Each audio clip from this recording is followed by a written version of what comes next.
Sabe quando a gente começa um projeto novo, tipo abrir um negócio ou até aprender a programar e do nada a gente trava? Pois é, existe um padrão quase invisível por trás disso que faz um monte de gente desistir. A ideia aqui é a gente entender que padrão é esse e, claro, como virar esse jogo. É exatamente isso, dar de cara com o muro. E olha, essa sensação é algo que todo mundo conhece, né? É aquele momento em que a empolgação do começo simplesmente se choca com a realidade, e aí de repente o caminho que parecia plano vira uma subida bem íngreme. Para quem programa, essa hora é clássica. Aquele código que parece super simples, sabe? Uma coisinha boba, que simplesmente não roda, de jeito nenhum. E lá se vão horas e mais horas tentando achar o erro. Pode perguntar para qualquer dev, do júnior ao sênior, todo mundo já ficou preso nisso. Agora, para quem está empreendendo, o muro tem outra cara. É aquela ansiedade de abrir a planilha e ver que as contas não fecham, que está saindo mais grana do que entrando. É um momento exato em que o sonho, a paixão pelo negócio, bate de frente com a realidade fria dos números. Isso vale para tudo, né? Pode ser estudando para uma prova, tentando entrar em forma. É aquela sensação de que a gente está se matando de esforçar, dando o máximo e nada, nenhum progresso visível. É como se estivesse correndo numa esteira, sabe? Cansando, mas sem sair do lugar. E no fim das contas, todos esses muros, todas essas frustrações, muitas vezes levam para o mesmo lugar, um beco sem saída, chamado desistência. A pessoa começa a sentir que não adianta, que não importa o que faça, o fim da linha vai ser sempre largar tudo para lá. Ok, então, a gente viu o problema, mas como sair desse ciclo? Bom, antes de pensar em qualquer estratégia, em qualquer plano, a gente precisa olhar para dentro, porque na maioria das vezes o maior obstáculo está aqui, ó, na nossa cabeça. São as nossas próprias crenças que ditam as regras do jogo. E sobre isso, tem uma ideia genial da psicóloga Carol Dweck. Ela fala que existem basicamente duas formas de pensar. De um lado, a mentalidade fixa, quem acredita que talento é algo que não muda. Do outro, a mentalidade de crescimento, quem entende que a habilidade se desenvolve com o esforço. Olhando para essa tabela, fica bem claro qual lado tem mais chance de seguir em frente quando as coisas apertam, né? Pois é. E essa mentalidade fixa é a raiz de um problema super comum, principalmente para quem está começando. A famosa síndrome do impostor. Sabe o que é isso? É aquela vozinha na cabeça que fica o tempo todo dizendo que a gente é uma fraude. É um medo constante de que a qualquer momento alguém vai descobrir que a gente não é tão bom assim. E olha, essa batalha interna tem um impacto gigantesco no mundo real. Dá uma olhada nesse número do Sebrae. Menos de 60% das microempresas no Brasil sobrevivem aos primeiros 5 anos. Uma das principais causas? Má gestão. E no fundo, o que é a má gestão, senão uma sequência de decisões baseadas na insegurança e na falta de planejamento? Certo. Ter a mentalidade certa é fundamental, mas é só metade do caminho. A outra metade da vitória, acredite, acontece antes mesmo da gente colocar a mão na massa. É na hora do planejamento. E não ter um plano, bom, é a receita certinha para o desastre. Então, qual é o segredo aqui? É ter um mapa. Primeiro, saber exatamente onde se quer chegar. Depois, o mais importante, quebrar esse monstro em pedacinhos, em metas pequenas que dão a sensação de progresso.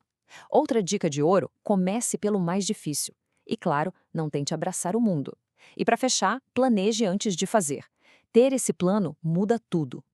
Beleza, mentalidade certa, plano na mão, agora vai, né? Parece que tá tudo perfeito.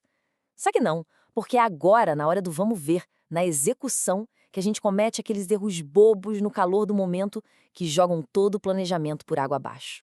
Dá uma olhada nesse gráfico, por exemplo. É sobre por que as pessoas desistem da academia. A maioria esmagadora culpa o quê? Falta de tempo por causa do trabalho e da família. Isso mostra uma coisa muito clara. A vida real acontece. E se o plano não for realista, a consistência vai para o espaço. E isso leva a um erro clássico. Tentar fazer tudo de uma vez, muito rápido. A pessoa quer compensar o tempo perdido com uma intensidade maluca. E o que acontece? Cansaço, esgotamento e desistência. Guarde isso. Consistência é muito mais poderosa que intensidade esporádica. Outro erro fatal: pular o básico. A gente vê muito isso em programação. A pessoa quer sair fazendo um app incrível, mas ignora a lógica fundamental. Resultado, fica travada em coisas simples lá na frente. É como construir uma casa sem alicerce. A base sólida é inegociável. Para quem empreende, esse aqui é o erro número 1, misturar o dinheiro da empresa com o pessoal. Vira uma bagunça tão grande que a pessoa nunca sabe se o negócio está dando lucro ou prejuízo de verdade. A solução é absurdamente simples. Uma conta para cada coisa e um salário fixo. Fim. E falando em dinheiro, outro erro grave é colocar o preço errado no produto. A pessoa olha o concorrente, vê que ele cobra 10 e pensa, vou cobrar 9. Só que ela não calculou os próprios custos. Resultado, pode vender horrores e no fim do mês estar no prejuízo. É literalmente pagar para trabalhar. Agora um erro que parece estranho, não parar. Isso mesmo, não fazer pausas.